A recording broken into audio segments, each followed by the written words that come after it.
దేవుడు సన్నిధానం లేకపోయి బోధనంతా విచారించాలి. క్రమంగా బాగా విచారించినప్పుడు అర్థమవుతుంది.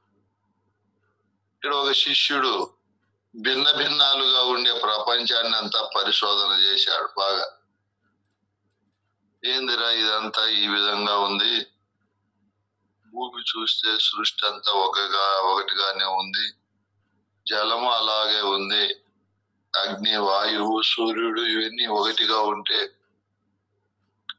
దేవుడు రెండుగా మూడుగా 10గా అయినా సరిపో, వందలు వేల రకాలుగా ఉన్నాడా, ఇది సత్యాసత్యాలు ఎంత కనుక్కోవాలని ఒక పరిపూర్ణ బోధ చెప్పే గురువు దగ్గరికి పోతాడు. గురువు దగ్గరికి పోతే గురువు ఏమైనా వచ్చావు అని అడుగుతాడు.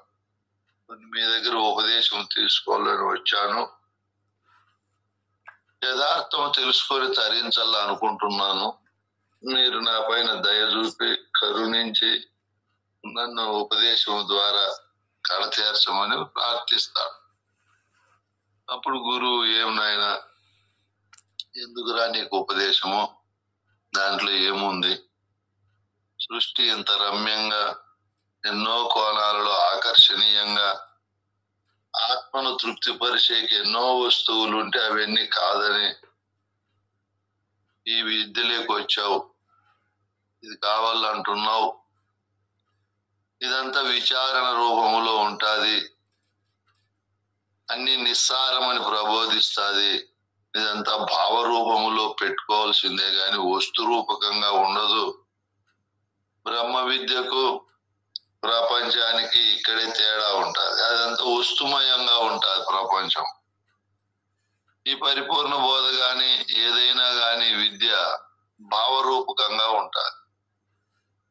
వస్తువుతో పొందే ఆనందమే గొప్పగా, విషయానందమే గొప్పగా ఉంటది. భావానందం ఏమంత బాగుంటుంది లేనాయన, అది ఎవరికో ఆ ఉత్తమ జాతి పురుషులకే గాని అందరికీ కాదు.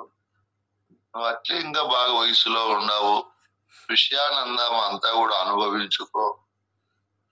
ఆత్మను శరీరము ద్వారా ఆత్మ ఆనందపడతాది. శరీరాన్ని చూసుకొని మురిసిపోయి ఎంతో తృప్తిని సుఖాన్ని పొందుతాది. ఇంకా ఈ ఆత్మే భార్య అనే వస్తువు నుంచి ఎంతో ఆనందము తృప్తిని పడుతుంది. తల్లిదండ్రులు, అవతాతలు, అత్తమామలు, పిల్లలు, ఇంకా వీళ్ళందరినీ చూసుకొని ఆనందపడతాది ఆత్మ. సంపాదించిండే ధనము మరియు భూములు, బంగారు, వస్త్రాలు, వాహనాలు, వీటన్నింటినీ చూసి అది ఎంతో సంతోషపడతాది.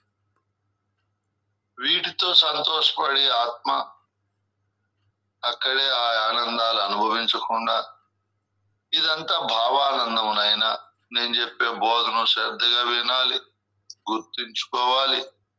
ఆ బోధ ద్వారా వచ్చే ఫలితాన్ని నీ ఆత్మ అనుభవించాలి. బోధ ద్వారా వచ్చే ఫలితము కంటే ఆత్మ వస్తువు ద్వారా వచ్చే ఫలితాన్ని ఎక్కువ అనుభవిస్తుంది మామూలు సాధారణంగా. ఎవరికి భావము ద్వారా వచ్చి లేదా ఈ పరిపూర్ణ బోధ ద్వారా వచ్చే భావముతో ఎవరు ఆనందపడతారు, ఎటువంటి వారు ఆనందపడతారు? ఆ వస్తువులలో ఆనందాన్ని అనుభవించి ఆ వస్తువుల ద్వారా శాశ్వత ఆనందము లేదని, ఆ వస్తువులతో ఎన్నో జన్మల నుంచి నేను బంధము ఆనందాన్ని అనుభవిస్తున్నానని, ఎంత అనుభవించినా ఒకసారి వదిలిపోవలసిందే కదా. అదేగాక శరీరము అన్ని కాలాలలో అన్ని వస్తువులను అనుభవించి ఆనందించలేదు కదా. దానికి వయసు పూర్తి అయ్యే కొద్దీ శరీరానికి అనేక రుగ్మతలు, వ్యాధులు వస్తాయి, మళ్ళీ అనుభవించలేదు కదా. అది అశాశ్వతము కదా. శాశ్వతమైన ఆనందాన్ని నేను అనుభవించాలి అనే కోరిక కలిగి ఆ గురువాక్యం పైన, గురువు చెప్పే బోధ పైన అత్యున్నతమైన శ్రద్ధ, ప్రేమ, అభిమానము, అనురాగము, దాన్ని సంపూర్ణంగా తెలుసుకొని తద్వారా పూర్ణ ఫలాలు అనుభవించాలనే ఆశయము, ఇవన్నీ కలిగి వాటిని సిద్ధింపజేసుకునే నేర్పరితనము, అమోఘమైనటువంటి క్రమశిక్షణ, అద్భుతమైనటువంటి బోధానందాన్ని అనుభవించాలనే ఉత్సుకత, ఇవన్నీ శిష్యునిలో ఉండాలి. ఉంటూ సమర్థుడైన గురువును చేరాలి. ఆ సమర్థుడైన గురువును దీక్షితుడు చెప్తాడు, సృష్టిలో అన్ని దొరుకుతాయి, అశరీర గురువు దొరికేది మహా దుర్లభము. అటువంటి అశరీర గురువును ఎన్నుకోవడంలోనే గొప్పతనం ఉంది నాయన. వాళ్ళందరి వలనే ఉంటారు, తింటారు, మాట్లాడతారు, వ్యవహరిస్తారు. వాళ్ళను కనుక్కోవాలంటే శిష్యుడికి కూడా మహాసూక్ష్మ ప్రజ్ఞ ఉండాలి, చాలా ఓర్పు ఉండాలి, సహనం ఉండాలి. ఈ మాటలన్నీ చెప్తాడు. గురువును ఎన్నుకునే విధానం కూడా చెప్తాడు. ఆయన ఎంత ఓర్పుతో రాశాడో బుక్. ఈ విధంగా అశరీర గురువును చేరిన తరువాత గురువు చెప్పేది కూడా అర్థం చేసుకునే చాలా సూక్ష్మ ప్రజ్ఞ ఉండాలి శిష్యుని. ఇన్ని ఉంటేనే ఆయన తెలుసుకొని తరించగలుగుతాడు. లేదా గురువు గొప్పవారైనా శిష్యునికి సూక్ష్మ ప్రజ్ఞ లేకపోతే ఫలితం ఉండదు. శిష్యుడు మహాసూక్ష్మ ప్రజ్ఞావంతుడై చెప్పలేని గురువు, తెలియని గురువు దొరికినా ప్రయోజనం ఉండదు. ఇద్దరు, అక్కడ గురువు అశరీరుడై ఉండాలి, ఇక్కడ శిష్యుడు సంపూర్ణ బోధాధికారి ఉండాలి. వీళ్ళిద్దరు కూర్చొని మాట్లాడుకుంటేనే ఆ బోధ ఫలితము శిష్యుడు అనుభవిస్తాడు. అందుకే గురువు గారు చెప్తారు, మనం ఎక్కడున్నాం నాయనా, గురుదేవా మీరు ఎన్ని చెప్పినా అవన్నీ నేను చూశాను. ఇప్పుడే కాదు, ఇంతకు మునుపు కూడా అనేక జన్మల్లో అనుభవించాను. అవన్నీ నిస్సారమైనటువంటి వస్తువులు, సారహీనమైనటువంటి, పనికిరానటువంటి వస్తువులు. ఇక కొంగలు మానస సరోవరం లేకపోయినాయి, అక్కడ హంసలు అమృతాన్ని తీసుకుంటున్నాయి. దాని జాతి స్వభావం పాలలో, నీళ్ళలో ఉండే పాలను వేరు చేసి తీసుకుంటుంది. ఇవి స్వాభావికంగా కొంగలు తెల్లవే, కొద్ది కొద్దిగా అంశాల వల్లే ఉంటాయి. కానీ వాటికి ఆ నీటిలో ఉండే పాలను వేరు చేసే శక్తి, సామర్థ్యము లేదు. అక్కడ ఉండే పీతలు, నత్తలు, ఎండ్రకాయలు, చేపలను అయితే బ్రహ్మాండంగా ఏరుకొని తినగలిగే సత్తా. ఈ నీటిలో నివసించే జంతు సమూహము ఆ మానస సరోవరంలో జీవించలేవు, అవి అక్కడ తట్టుకోలేవు. ఇవి చూసి ఆయన నెల 2 నెలలు ఏమి లేవు, లేచి వెళ్ళిపోతున్నాయి. మాకు ఈ కొలను పనికి రాదు అని వెళ్ళిపోతున్నాయి. కొంగల వంటి, కొంగ జాతి వంటి కపటము, మోసము, దిక్కజపము కలిగి ఆ స్వభావం ఉండే వాళ్ళు పరిపూర్ణ బోధకు పనికిరారు. హంస స్వభావం ఉండాలి. ఈ సృష్టి అంతా ఓతప్రోతంగా కలిసిమెలిసి ఉంది.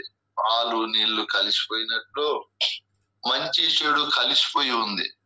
మంచిని మంచిగా, చెడును చెడుగా విచారించే శక్తి కలిగి ఉండాలి శిష్యునికి.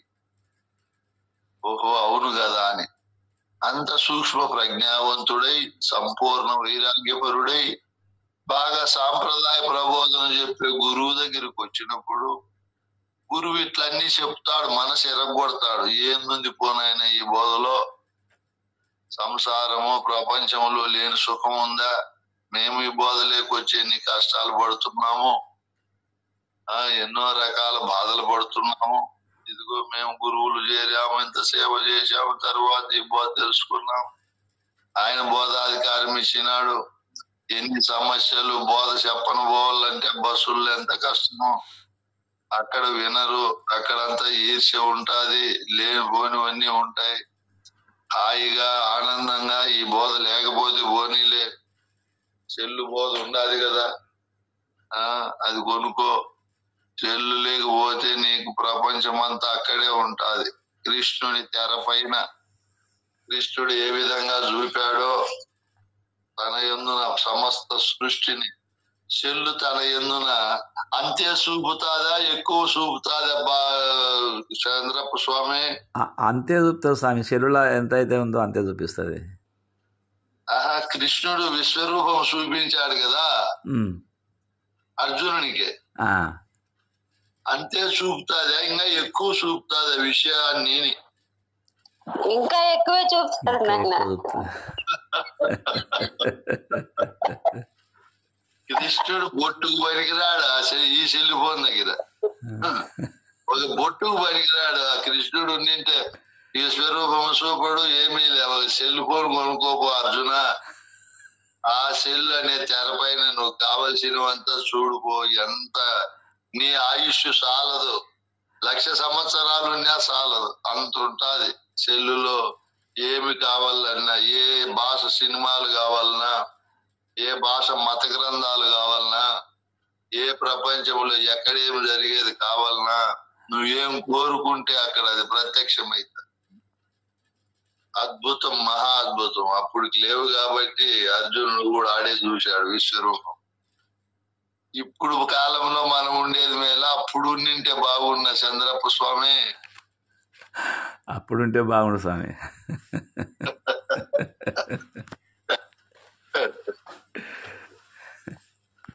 నీ ఉద్దేశానికి అప్పుడు ఏమున్నాయి? స్వీట్లు లేవు, హాట్లు లేవు, తినే పదార్థాలు, మందులు లేవు. అప్పుడు ఆ రోజుల్లో వాహనాలు లేవు, హాస్పిటల్ లేవు, విద్యాలయాలు లేవు, ఓ చోటు నుంచి ఓ చోటికి పంపే ప్రసార సాధనాలు లేవు. అప్పటికి ఇప్పటికి ఎంత మార్పు కలిగింది, ఎంత అభివృద్ధి చెందింది. అప్పుడు కంటే ఇప్పుడే మేలు. అప్పుడు సెల్ ఫోన్లో లేదు, ఇప్పుడు బాగా శిష్యులకు కూడా అర్థమయ్యేడిగా చెప్పచ్చు. చూడండి నాయన, ప్రపంచము ఉండే విజ్ఞానం అంతా సెల్ ఫోన్లోనే కనపడుతుంది. అది డబుల్ బెడ్రూమ్ అంటాది, సోఫాలు అంటాది, కలర్ టీవీలు, ఫ్రిడ్జులు, మిక్సీలు, గ్రైండర్లు, ఇంకా ఏంటేంటో అన్ని కోరుకుంటారు. మాకు లేరు కాబట్టి ఆ బాధ లేరు. చంద్రప్ప స్వామి మీరు అట్లాంటివి ఇంకా బాగా చెప్తారు. బంగారు కోరుకుంటారు, పట్టు చీరలు కోరుకుంటారు, తమ పేర్ల మీద రిజిస్ట్రేషన్లు కూడా కావాలంటారు. ఈ రోజులు అట్లున్నాయి నాయన.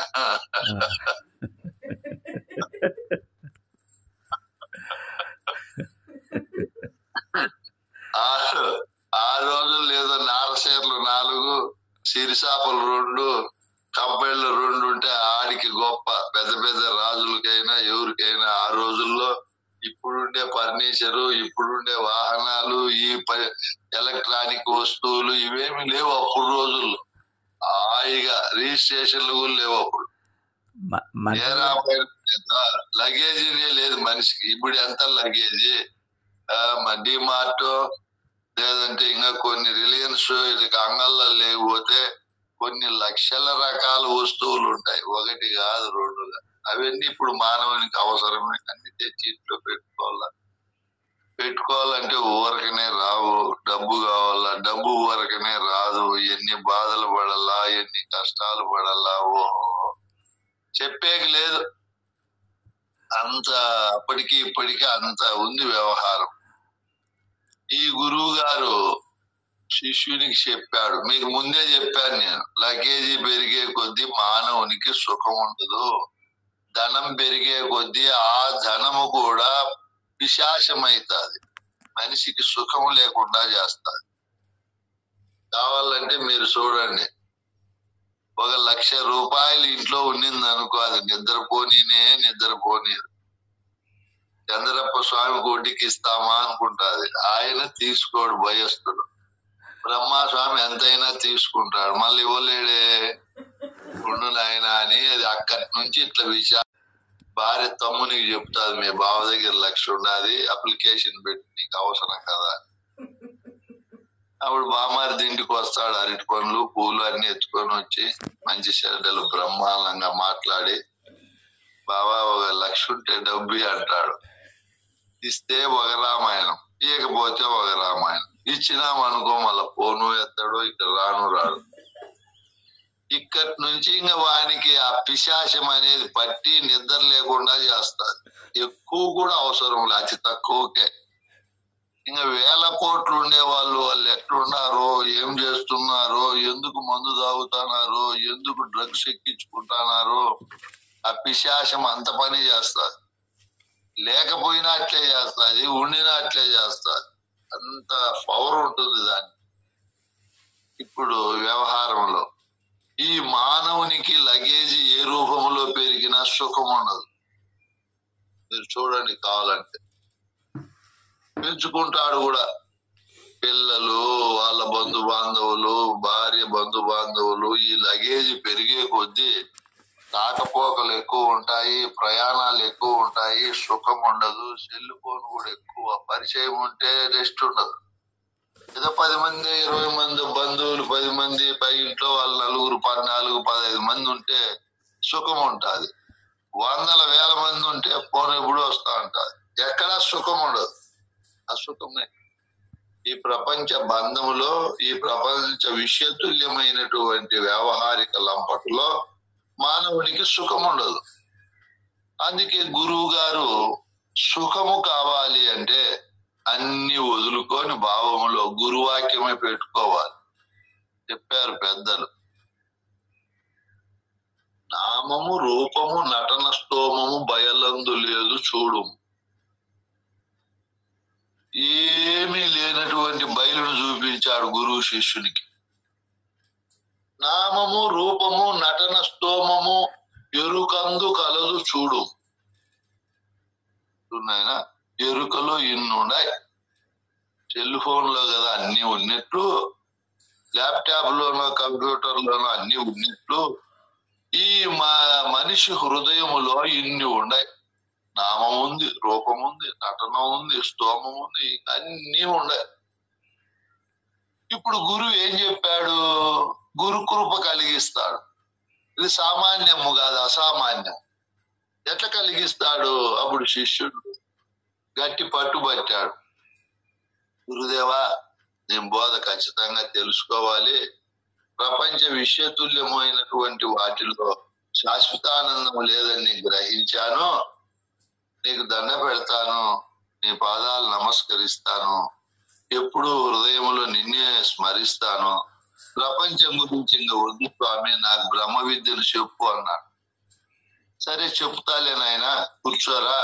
అసలు ఏం నువ్వు తెలుసుకోవాలని వచ్చినావు అంట. దేవుడు అంటే ఏదో, బ్రహ్మం అంటే ఏదో నేను తెలుసుకోవాలని ఉండాను అంటాడు శిష్యుడు. అయితే రే, నేను నీకు కొన్ని సూచనలు చెప్తాను. బ్రహ్మము అంటే అందరికీ ఉపయోగపడేది, అందరికీ మేలు చేసేది. అది ఉంటేనే అన్ని జీవులు వ్యవహారం కలిగేది.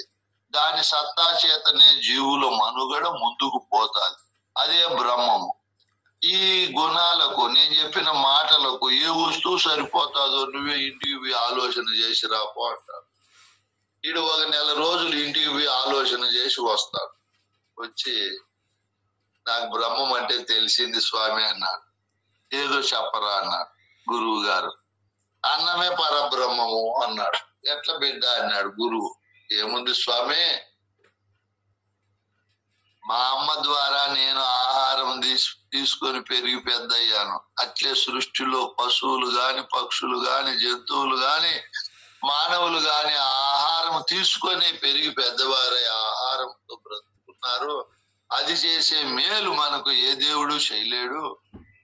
చూడు ఎంత బాగా చెప్తున్నాడు శిష్యుడు.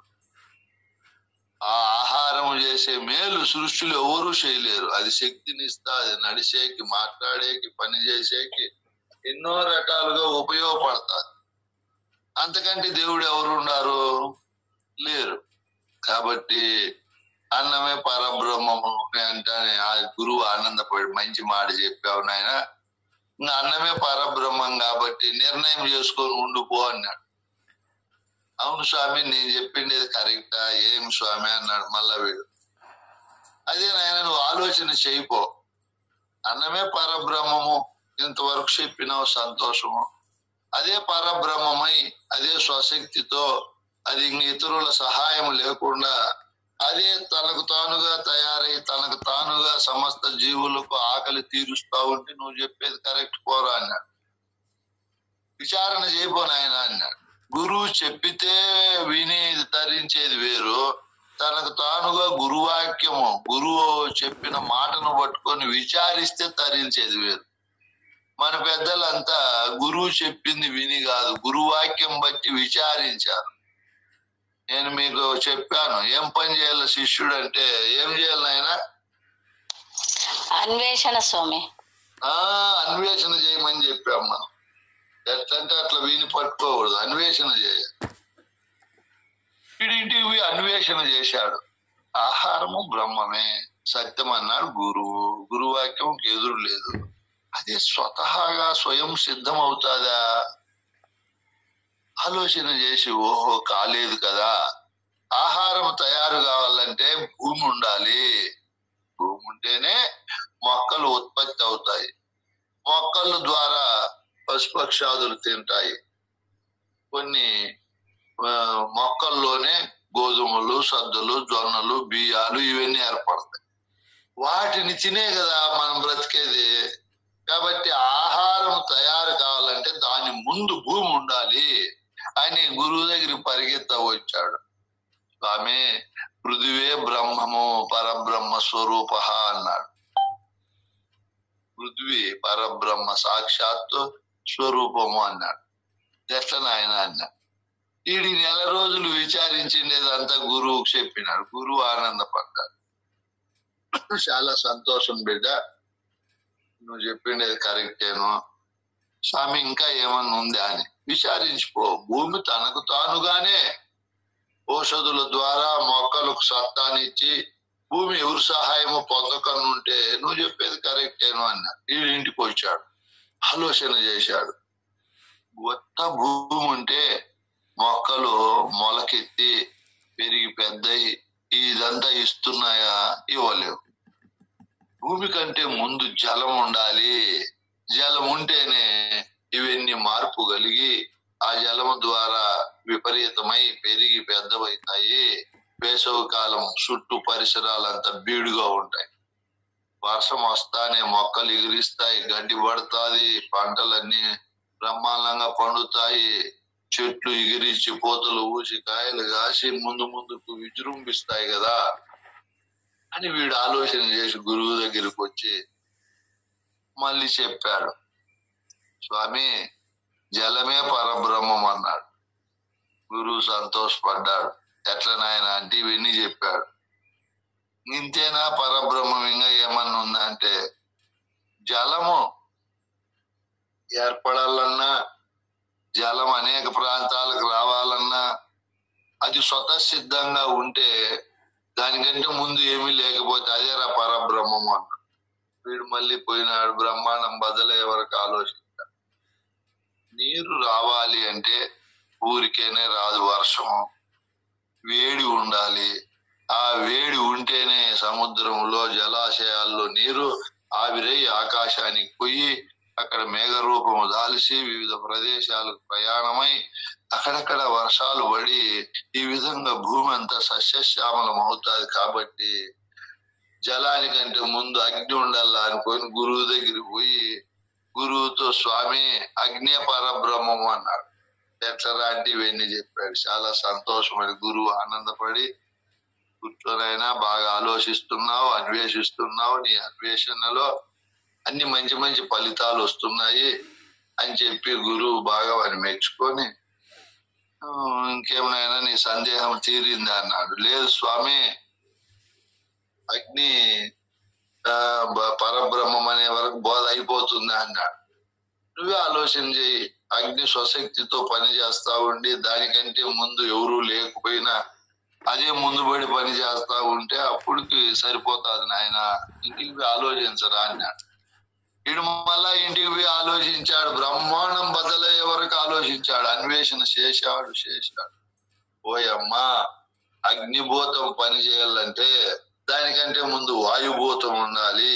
వాయువు ఉంటేనే అగ్ని చల్లాచెదురు వేడి చేస్తాది. వాయువే పరబ్రహ్మము. ఆ వాయువే ఈ సృష్టిలో అంతా కూడా ఈ అగ్నిని వ్యాపింపజేస్తాది అని చెప్పి గురువు దగ్గరికి మళ్ళీ పరిగెత్త వచ్చినాడు. ఏమనాయనా అంటే, స్వామి అగ్ని కంటే ముందు వాయువు ఉండాలా. ఇదిగో ఆ వాయువు ఉంటే ఎన్ని పనులు చేస్తాది. ఆ వాయువే లేకపోతే అగ్ని ఉండదు, అగ్ని లేకపోతే జలం ఉండదు, జలమే లేకపోతే భూమి ఉండదు, భూమి లేకపోతే ఔషధుల ద్వారా ఆహారం ఇవన్నీ ఉండవు. కాబట్టి వాయువే పరబ్రహ్మం అన్నాడు. చాలా సంతోషం బిడ్డ, ఇద్దరితో సరిపోయింది అన్నాడు. మీరు చెప్పాలి అన్నాడు.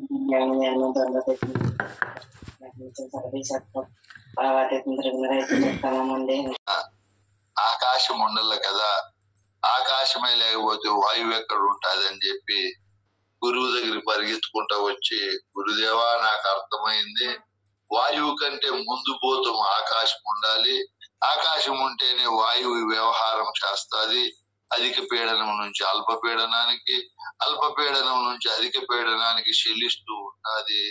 కాబట్టి ఆకాశం బ్రహ్మముచ్యతే అంటాడు, ఆకాశమే పరబ్రహ్మము అంటాడు.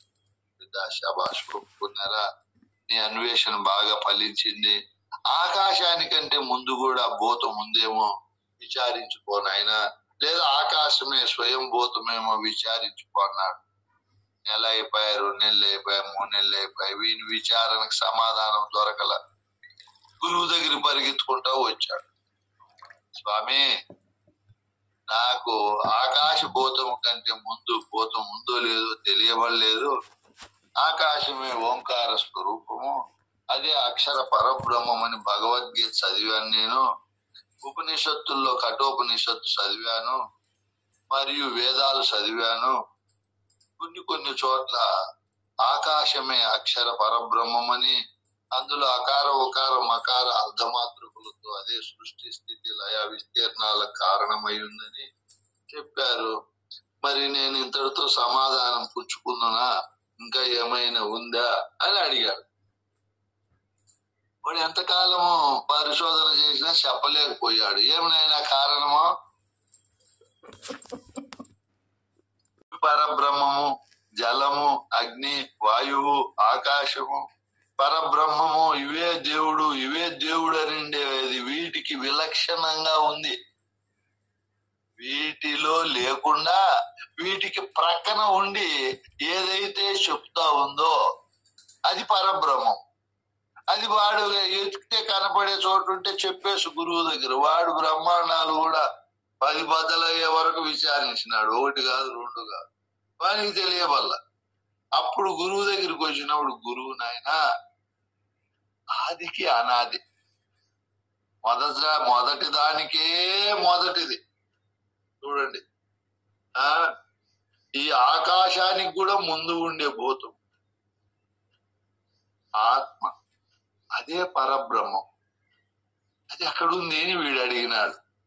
అప్పుడు అడ్రస్ చెప్పినాడు గురువు, అది బయట ఎక్కడో లేదురా, కొండ మీదను పెద్ద గుండు ఒకటి ఉండు, గుండు నడుమను 2 నల్ల గుండ్లు ఉండు, గుండ్ల మధ్య ఒక నక్క కోతలు విడుచుండు, కోతల మీదను ఒక నూతి ఉండు, నూతి మీదను ఒక నాతి ఉండు, నాతి మీదను ఒక కోతి ఉండు, కోతి మీదను ఒక పరంజ్యోతి వెలుగుతుండు, జ్యోతి ఏ జగమెల్ల చూచుచుండు, చూచుచుండెడి దాన్యందు శోధ్యమెరిగి.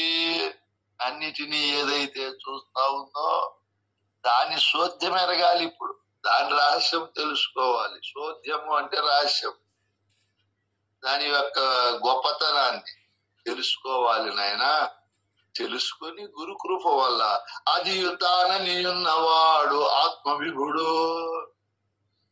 అట్లా వీటన్నింటినీ ఏదైతే విచారిస్తా ఉందో, విచారించేది మనకు కనబడే స్థానం లేక రాదు శిష్య అని గురువు గారు వాని యొక్క అన్వేషణను మెచ్చుకొని వివిధ దీక్షలు ఇచ్చి హస్తమస్తక సంయోగం చేసి, ఈ గురువు చాలా గొప్ప సాంప్రదాయ గురువు కదా, ఈయన వాక్యము ఈయన యొక్క సంకల్పము ఫలిస్తాది. వెంటనే వానికి బ్రహ్మ రాసిన రాతను తుడిపి గురు రాతను రాసి, ఈయన హస్తం అద్భుతమైనది. ఈయన తలపైన పరంపర గురువుల చేతులన్నీ పడ్డాయి. ఈయన ఆ గురు కృపకు పాత్రుడైనాడు. కాబట్టి గురువు చెప్తానే శిష్యునికి అర్థమైపోయింది. అప్పుడు శిష్యుడు ఆనందపడ్డాడు.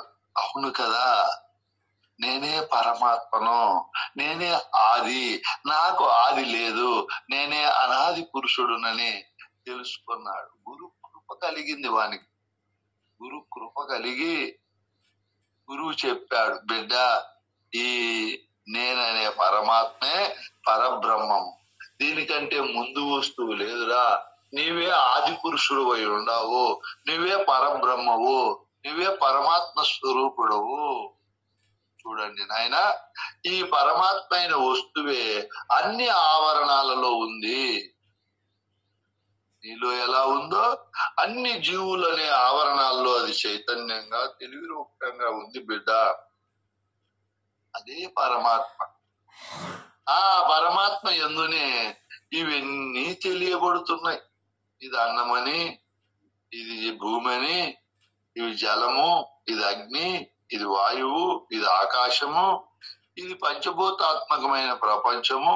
ఇందులో పక్షులు ఎన్ని రకాలు, ఇందులో చెట్లు ఎన్ని రకాలు, ఇందులో జంతువులు ఎన్ని రకాలు, మానవులు ఎన్ని రకాలు, వాళ్ళ ఆచారాలు, అలవాట్లు, బంగారు, వజ్రాలు, వైఢూర్యాలు, నానా రకాల పూల జాతులు, నానా రకాల ఫల జాతులు, నానా రకాలైనటువంటి సరస్సులు, నదులు, కుటీరాలు, గృహాలు ఎవరి ఎందున కనబడుతున్నాయి నాయనా? నా ఎందే కనిపిస్తుంది. ఎందున అదే కనపడతా ఉంది. కృష్ణుని ఎందునే కాదు కనపడేదే. ఇత క్రీడ కృష్ణ. ఈ సృష్టిని ఎవరైతే క్రీడిస్తారో వాళ్ళంతా కృష్ణులే. మనము సృష్టిని క్రీడిస్తున్నాము అంటే సృష్టిని ప్రేమిస్తున్నాము, సృష్టిని అనుభవిస్తున్నాము, సృష్టితో మమేకమై ముందుకు పోతున్నాము. క్రీడించడము అంటే మనం ప్రొద్దున్నే లేస్తానే దేహాన్ని క్రీడిస్తాము, మళ్ళీ అన్ని కాఫీని క్రీడిస్తాము, టీని క్రీడిస్తాము, మంచి మంచి బట్టలను క్రీడిస్తాము, సోపును, షాంపూలను క్రీడిస్తాము, ఫెయిర్ లవ్లీలు, పౌడర్లు, బెనారస్ చీరలు, రేమాండ్, డిగ్జాము, లైలాను, మంచి మంచి వస్త్రాలు ధరిస్తాము, రామరాజు కాటన్ అన్ని. ఆకాశం, కాలము, దిక్కులు, మనస్సు. 8 మంది భార్యలు మనకు ఉన్నారు, 16,000 మంది గోపికలు ఉన్నారు అని చెప్పారు పెద్దలు. మనకి ఇంకా ఎక్కువ ఉన్నారు గోపికలు. చెవులతో ఎన్ని రకాలైనటువంటి గోపిక ఆనందాలు అనుభవిస్తాము, ఎన్ని రకాల శబ్దాలు, సంగీతాలు, సాహిత్యాలు. 1 2 గోపికలు మన ఆత్మను సంతోష పెట్టేటివి. చర్మముతో ఎన్ని రకాల సుఖాలు, కంటితో ఎన్ని మంది గోపికలు, నాలుక పైన ఎంతమంది గోపికలు, ముక్కు పైన. వీళ్ళందరితో ఈ పరమాత్మ అనునిత్యము క్రీడిస్తాడు, అనునిత్యము వాళ్ళతో మమేకమై ఉంటాడు. పండ్లు, ఫలాలు 1 కాదు 2 కాదులే నాయన ఈయన క్రీడించే క్రీడలు. కృష్ణుడి అసలైన వారసులురా ఇల్లు. నేనేం బోధ చెప్పానో వాళ్ళు అదే చెప్తున్నారు. నన్ను ప్రార్థించి పూజించి భిన్నమంగా భేద దృష్టితో చూడకుండా కృష్ణుడు వేరు, మనం వేరు, ఆయన మహిమాన్వితుడు, చాలా గొప్ప సత్తా ప్రజ్ఞ కలిగిన వాడు, అష్టసిద్ధులు కలిగిన వాడు అని నన్నే పొగిడి కీర్తించకుండా నన్ను వాళ్ళల్లో చూసుకొని మమేకమైన ఎప్పుడు భక్తునిగా ఉంటే మంచిదా? ఆ దేవుడే తానైపోతే దేవునికి మంచిదా? ఆ దేవుడే తానైపోతే దేవుడు. అమ్మయ్యా, నిజమైన నా స్వరూపాలు దాల్చారు వాళ్ళు. ఒకవేళ ఆయన ఈర్ష్య పడేడుగా అంటే ఈర్ష్య పడతాడు. దేవునికి ఆ గుణాలు ఉండవు కాబట్టి సంతోషపడతాడు. చెప్పలేదంటే సంతోషపడతాడు. ఇప్పుడు నాకు కూడా ఈర్ష్య ఉండాలి. నేను ఇంత బోధ చెప్తున్నాను, నేను ఇంకా బాగా తపస్సు చేసి నేనున్న నాళ్ళు నా స్థానాన్ని ఎవరు పూర్తి చేయకూడదని నాకు భలే ఈర్ష్య. చూడండి కావాలని నా స్థానం లేకి వేరే వాళ్ళని నేనున్నన్ని రోజులు రాణించుకోకూడదని 24 గంటలు కష్టపడతా. బోధ ఆ బుక్ చదువుతా, ఈ బుక్ చదువుతా, ఎన్ని పరిశోధనలో. నిద్రపోయేటప్పుడు కూడా ఆలోచన చేసి నిద్రపోతా. చెప్పల్లా కొత్త కొత్త విషయాలు ఇంకా ఏమున్నాయి, ఏం తీసుకురావాలా, ఏం రుచి పుట్టించాలా, తెలియదు. ఫస్ట్ లో చంద్రప్ప స్వామి ఏం చెప్పాడు, ఆయనకి జయరామ అబు కొన్ని ఏం అందించాడు. ఆ తరువాత రెండో రోజు ఎవరు చెప్పారు, మళ్ళీ మూడో రోజు ఎవరు చెప్పారు, వాళ్ళు ఏమి చెప్పారు, వాళ్ళు చెప్పిన దాంట్లో ఎక్కడెక్కడ లోపాలు ఉన్నాయి, నేను చెప్తే లోపరహితంగా ఎలా చెప్పాలి, రుచికి రుచి పుట్టించాలి. బ్రహ్మస్వామి రుచిగా చెప్పినాడబ్బా అంటున్నారు అందరూ. ఆయనకే రుచి పుట్టించాలని ఆలోచన చేయాలి. మనం అది ఆలోచన చేయము. మనం అంటే నేను కూడా చెప్తున్నా, మనం ఇక నుంచి చేయాలి, ఆలోచన అన్వేషణ చేయాలి, బాగా రుచి పుట్టించాలి. అనహంకారంగా నిర్మలంగా ఏకాంత దృష్టితో అన్వేషణ చేస్తే సమాధానం దొరుకుతుంది. అట్లా ఇక్కడ మనము నేను ఏ విధంగా నాకు సమానంగా ఎవరిని తీసుకొని రాకూడదు అనుకుంటున్నాను, మీరు కూడా అట్లా అన్వేషణ చేస్తే మీరు ఇంకా గొప్ప వాళ్ళు అయిపోతారు. అనుకున్నారు విశ్వరూపాన్ని ఏ వస్తువు అయితే చేస్తూ ఉందో ఆ విశ్వరూప సందర్శన ఎక్కడైతే జరుగుతూ ఉందో ఆ మూల బిందువును కనుగొన్నారు. ఆహా, ఈ ఆకాశానికి ఆది అయినటువంటిది, ఆకాశము కంటే ముందు ఉండేది ఆత్మని, ఆ ఆత్మే నేనని, ఆ ఆత్మ కంటే ముందు ఇంకొక వస్తువు ఉందా లేదా అంటే ఆ ఆత్మకు ఇంకొక వస్తువు ముందు లేదు. అది స్వయం ప్రకాశ బ్రహ్మము, స్వశక్తి కలిగినటువంటిది. ఆ ఆత్మే అన్నిటినీ విచారించి తెలుసుకునే ఆది వస్తువు. ఆదికి ఆది లేదు, ఇంకా ఆ ఆది వస్తువే నేనై ఉండాను, నాకంటే ఆది లేదు. చూడండి ఎక్కడొచ్చేసిందో బోధ. ఇది అర్థమైంది అనుకో, ఇంకా వాళ్ళకి శాస్త్ర వాసన ఉండదు, దేవతా వాసన ఉండదు. నేనే సృష్టికి మొదటి వాడను, నా తర్వాత అన్ని ఏర్పడ్డాయి, ఇంకా నేనే గొప్ప కదా అని తాను గొప్ప స్థానంలో ఉంటాడు. అర్జునుని కృష్ణుడు ఎట్లా చెప్పాడో బ్రహ్మస్వామి చెప్పుకుంటే ఆయన అబ్బా వాళ్ళ గురించి గొప్పగా అహంకారంగా చెప్పుకుంటారు అంటారు. మా అక్కతో మేము మొన్న అదే వాదించాం. అదే కృష్ణుడు చెప్తే మీరేమనరు.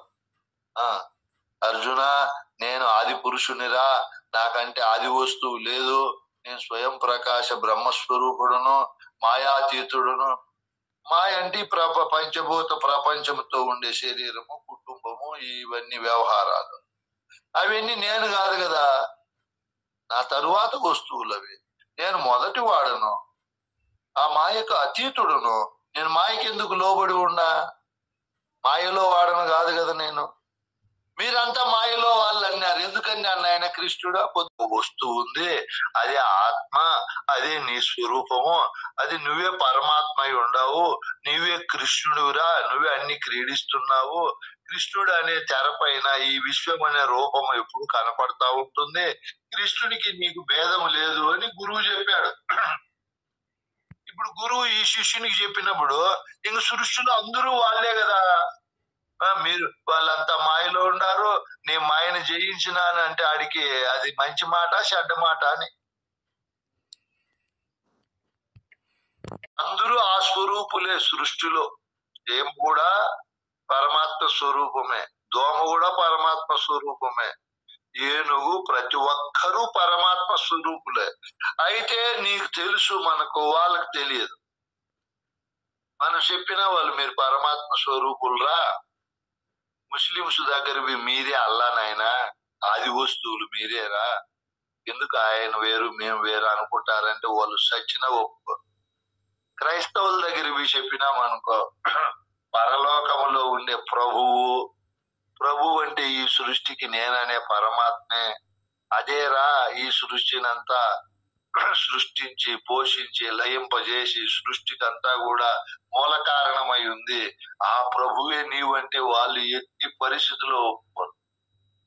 ఇంకా మన హిందూ మతంలో ఇంకో మతంలో ఏవి చెప్పినా మనోళ్ళు వాళ్ళు ఒప్పుకోరు. ఇప్పుడు మనం గురువు దగ్గర విచారిస్తున్నాము, యథార్థం తెలుసుకున్నాము, తెలుసుకొని ఓహో ఈ దేహము, ఈ ప్రపంచం అనే మాయ నేను కాదు, వాటిని మాయని ఏ వస్తువు అయితే చెప్తా ఉందో ఆ వస్తువే పరమాత్మ, దానికి ఆది లేదు, ముందు వస్తువు లేదు, అదే నేనై ఉన్నానని కృష్ణుని స్థానం లేక మనం వచ్చాం. వచ్చి అందరూ అదే స్వరూపులే, ఎవరు తక్కువ కాదు ఎక్కువ కాదు. వాళ్ళకి తెలియదు, నాకు తెలుసు. ఈ రహస్యం వాళ్ళకి తెలియదు, మనకే తెలుసు. ఏ రహస్యమో? దైవ రహస్యము. ఏ రహస్యం? కృష్ణుడు అది పొందినాడు. అవును కదా. కృష్ణుని తెరపైన ఏ విధంగా సృష్టి అంతా కనపడతా ఉందో, నా తెరపైన కూడా మొత్తం సృష్టి అంతా కనపడతా ఉంది. ఆ తెర ఈ తెర ఒకటే. ఎవరు ఇంట్లో ఉన్నా టీవీలు అనే తెరపైన సినిమాలు కనపడతాయి. తెరలంతా ఒకటేనా? తెరల పైన కనపడే ఈ సినిమాలు సీరియళ్ళు వేరువేరేనైనా అనే తెర అందరిలో ఒకటే. బ్రహ్మస్వామిలో, గాయత్రమ్మలో, కళావతమ్మలో, చంద్రప్ప స్వామిలో, లతమ్మలో, దేవమ్మలో, ఇంకా జూబులో ఎవరెవరు ఉన్నారు మహానుభావులు, తెరేమో ఒకటే. దాంట్లో కనపడే సినిమాలు వేరు. నా తెరపైన నేను బ్రహ్మస్వామిని, నేను టీచర్ను, మా దిగువ స్వరూపము, మనమే పరమాత్మ స్వరూపులము, మనమే పరబ్రహ్మ స్వరూపులము. మనకు మినహా గొప్పదైన పరబ్రహ్మం ఇంకొకటి లేనే లేదు. మన యందునే ఈ సమస్తమైనటువంటి సృష్టి, స్థితి, లయ, విస్తీర్ణ, ఆకర్షణలన్నీ కూడా జరుగుతున్నాయి. ఈ అండపిండ బ్రహ్మాండాలన్నీ కూడా ఈ నేననే పరమాత్మ తెర యందునే గోచరిస్తున్నాయి. ఈ తెర కృష్ణుడు చూపిస్తా ఉండే తెర ఒక్కటే నాయనా, రెండుగా లేవు నాయనా. మీకు ఉపమానం కూడా చెప్పాను. సెల్ ఫోన్ పైన ఉండే తెర, ఎవరు సెల్ ఫోన్ పైన అయినా ఆ అద్దం ఒకటే.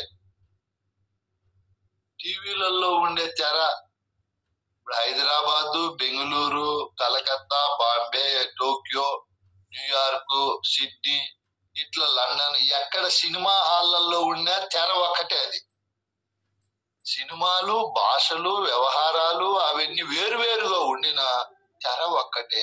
అట్లే ఈ చరాచర ప్రపంచంలో చెప్పారు పెద్దలు కూడా.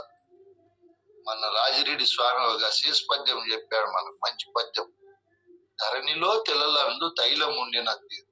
ఆ విధమైనటువంటి పద్ధతుల్లో ఈ సృష్టిలో ఉన్నటువంటి అన్ని జీవుల్లో కూడా ఆ చైతన్యమే ఉంది.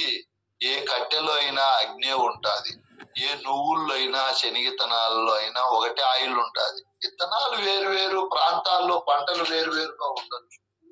అంటే బట్ట వేరువేరుగా ఉండినా అందులో ఉండే పత్తి ఒక్కటే నాయన. ఆ విధమైన పద్ధతుల్లో అందరిలో ఆ పరమాత్మే ఉంది అని మనం మరవకుండా ఉండాలి. కృష్ణుడు మరవకుండా ఉండినాడు, అందుకే అంత ఆరాధనీయుడు, పూజనీయుడు అయ్యాడు. మనము తెలుసుకొని మరిచిపోతే పూజనీయత ఉండదు, స్థితి కుదరదు.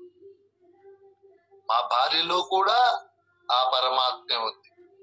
ఆమెకు తెలియదు అని తెలిసిన వారు ఎప్పుడు తెలియని వారి పైన ఏం ప్రదర్శించాలి నాయన? భాగవత కృష్ణ ప్రభువులు కూడా ఒక కందార్థం, అద్భుతమైన కందార్థం చెప్పాడు. ఏం కందార్థం అది నాయనా? పిల్లలు తాటాకులతో పిల్లలుగా అవించి పెండ్లి పేరంటంబులు కొల్లలుగా చేయువారల తల్లులు సత్యమనుచు తలచేరా మదిని, నిన్ను నీ బిడ్డు తలచారా మదిని. కల్లా సంసారము కని మానవులు సంతసిల్లగా, కల్లా సంసారము గని మానవులు సంతసిల్లగా, గురు మంత్ర సిద్ధులు సత్యమనుచు తలచేరా మదిని, నిన్ను నీ బిడ్డు తలచారా మదిని. ఏం మాటలు నాయన ఈ మాటలు, కోట్లు విలువ అయితే. కళ్ళ సంసారము గని మానవులు సంతసిల్లా, గురుమంత్ర సిద్ధులు సత్యమనుసు తలసేరా మదిని. గురుమంత్ర సిద్ధి పొందిన మహనీయులు అక్కడే ఉండారు. కళ్ళ సంసారం చేసే ప్రజల మధ్యలోనే ఉండారు. వాళ్ళను బాధ పెట్టరు, వాళ్ళను భయపెట్టరు, వాళ్ళతో మమేకమైతారు. వాళ్ళతో ఓహో వీళ్ళు కళ్ళ సంసారములో సత్యమని బ్రతుకుతున్నారు, మనం గురుమంత్ర సిద్ధిని పొందిన వాళ్ళమని వాళ్ళ పైన ప్రేమ, అభిమానము, అనురాగము, దయ, కరుణ, జాలి ఇటువంటి అద్భుతమైన గుణాలన్నీ ప్రదర్శించాలి. ఈ బోధ తెలియని వాళ్ళు ఉంటారు, వాళ్ళు ఎన్నో విమర్శిస్తారు. అలాగానైనా సంతోషము, మీరు చెప్పినట్లే చేస్తాలే నాయన, నేను ఇలా అనుకుంటేనే మీ భార్యతో, భర్తతో, బంధు బాంధవులతో, అందరితో కూడా వెన్న వంటి హృదయంతో వ్యవహారం చేయాలి. మనం గురుమంత్రము సిద్ధి పొందిన వాళ్ళం కాబట్టి అంత గొప్పదైనటువంటి భావజాలముతో మనము తెలుసుకున్న వారు వాళ్ళ వ్యవహారం అట్లుండల్ల. మెత్తగా, సరళంగా, ప్రియంగా, అనహంకారంగా, సర్వజన హితంగా, మితంగా, సర్వజన శ్రేయోదాయకంగా ఉండాలి. అప్పుడు మనం గురుమంత్రము సిద్ధి పొందిన వాళ్ళం అవుతాము. బ్రహ్మస్వామికి ఇంకొకరికి కాదు, మన పరంపర పూర్వ గురువుల రుణము తీర్చిన వాళ్ళం అవుతాము. ఇది బాగా గుర్తు పెట్టుకోవాలి. మనం గురు రుణం అంటే 4 కందార్థాలు, సాంఖ్యం, తారకం నేర్చుకొని చెప్పేది కాదు. అంతా చెప్పకపోతే పోనీలే, భావంలో పట్టుకుంటే చాలు. ఎలా పట్టుకోవాలి భావంలో? ఓహో, నేననే పరమాత్మను నేను ఎలా ఉన్నానో, నా భార్య, నా బంధువులు, నా పిల్లలు అందరూ వాళ్ళకి తెలియదు అంతే. పాపము మనం తెలియజేసే కంకణం కట్టుకుందాం. ఎలా తెలియజేసే కంకణం కట్టుకోవాలి? మీకు బోధ చెప్పే బ్రహ్మస్వామి ఎంత వినయంగా, సరళంగా, ప్రియంగా అమ్మ, తల్లి, నాయన అని ఇట్లా నేను ఎవరిని గాని మా శిష్యులను గాని వరి ఆనంది.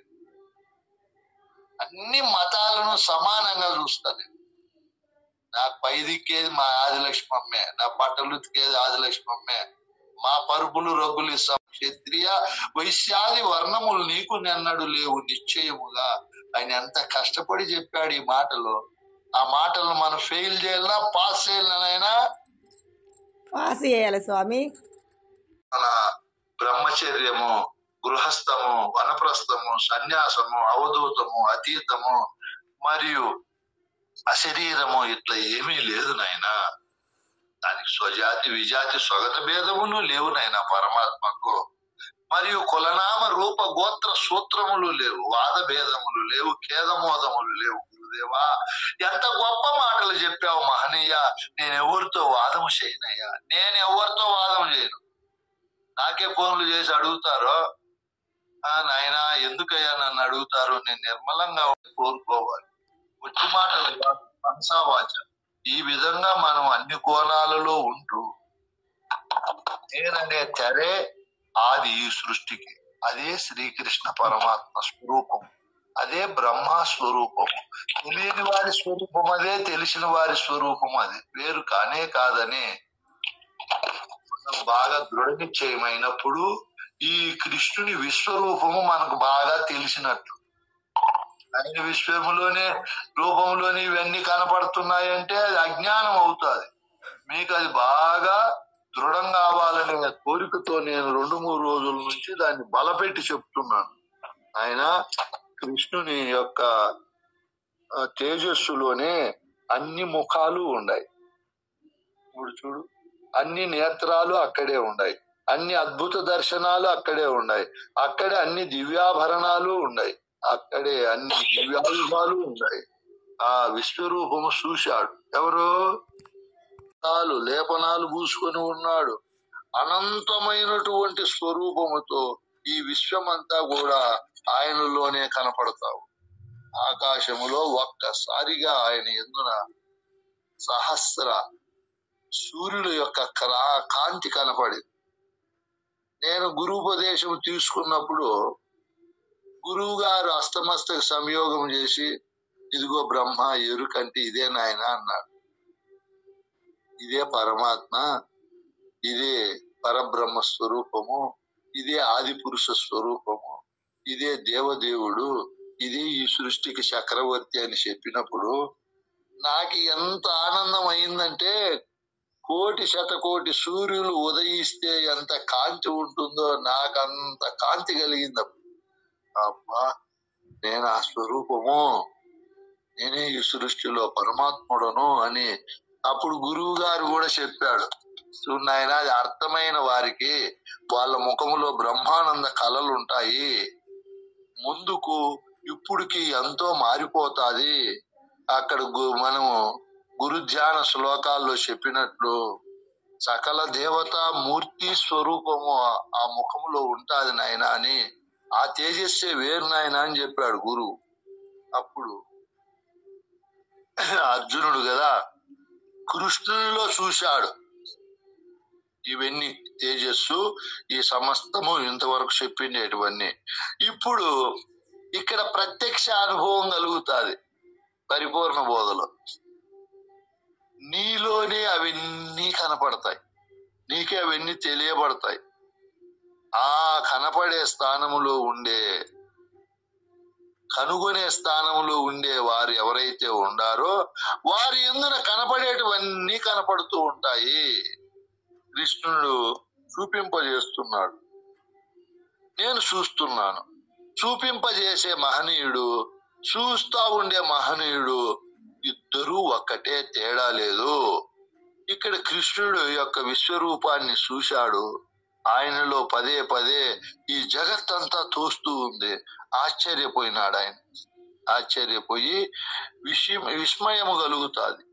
కలిగి ఏం చేస్తాడో మనం విందాము. ఇప్పుడు నేను చెప్పిండే బోధరీత్యా ఆ చూపించే కృష్ణుడు, చూస్తా ఉండే అర్జునుడు ఒక్కటే. రెండుగా ఉంటే వేదాంతం ఎప్పటికీ పూర్తి కాదు. ఇది బాగా మీరు గుర్తు పెట్టుకోండి. రెండు భావాలు, రెండు కంటే ఎక్కువ భావాలు ఉన్నాయనుకో, వేదాంతం ఎప్పటికీ పూర్తి కాదు. వానికి సందేహమే ఉంటుంది. ధ్యానం చేశాడు అనుకో, వాడు ఇంకా ధ్యానం చేస్తున్నాడు అంటే వానికి బ్రహ్మ విద్య తెలియదు అని అర్థం. చేసేవాడు ఒకడు, వాడు చేస్తాడనేది ఒకటి. రెండున్నిట్లే లెక్క. జపము చెయ్యి, తపస్సు చెయ్యి, మౌనంగా ఉండు, నువ్వు భజన చెయ్యి, ఏమేమి చేస్తావో అటువంటి వాళ్లకు బ్రహ్మ విద్య పూర్తి కాలేదు అని అర్థం. పూజ చేస్తున్నాడు అనుకో, చేసేవాడు ఒకడు శేకము నుంచి ఏకానికి రావాలి, వాళ్ళకు పూర్తి అయినట్టు. ఇప్పుడు ఇక్కడ మనం ఒకటికి రావాలి. ఈ పుస్తకాలు ఏమన్నా చెప్పని, అందులో ఎంతన్నా వర్ణనలు ఉన్నీలే, అది ప్రక్కన పెడదాం. ఓహో, చూడబడే దాంట్లో ఏదైతే విశేషంగా అద్భుతంగా ఉందో వాటన్నింటికంటే చూసేది అద్భుతమైంది, విశేషమైంది, అదే నేనై ఉన్నాను అని ఇక్కడికి వచ్చేయాల. నీకంటే పరమాత్మ లేనే లేదు ముమ్మాటికి. ఇది బాగా గుర్తు పెట్టుకోవాలి. ఎందుకంటే గురువులు సత్యం చెప్తారు, యథార్థం చెప్తారు. మీ అన్వేషణలో కూడా ఆ వాక్యము చాలా సంపూర్ణ విజయవంతమైనటువంటి తత్వాన్ని, ఫలితాన్ని కలిగిస్తుంది. నేను చెప్పే మాట ఎవరైతే బాగా తీసుకొని అన్వేషణ చేశారో ఆ ఫలితము అద్భుతంగా, అమోఘంగా, అజేయంగా ఉంటుంది. విజయంగా ఉంటుంది. దానికంటే విజేత ఏమీ ఉండదు. ఈ విధంగా మనము ఆలోచన చేసి, ఓహో నేనే పరమాత్మ, నా యందునే ఇదంతా కనపడతా ఉంది అని అక్కడికి వచ్చి నిలబడాలి భావం. ఈ భావం నిలబడాలనే నా సుసంకల్పంతో వల్ల ఇన్ని కోణాల్లో మీకు బోధ చెప్తున్నాను.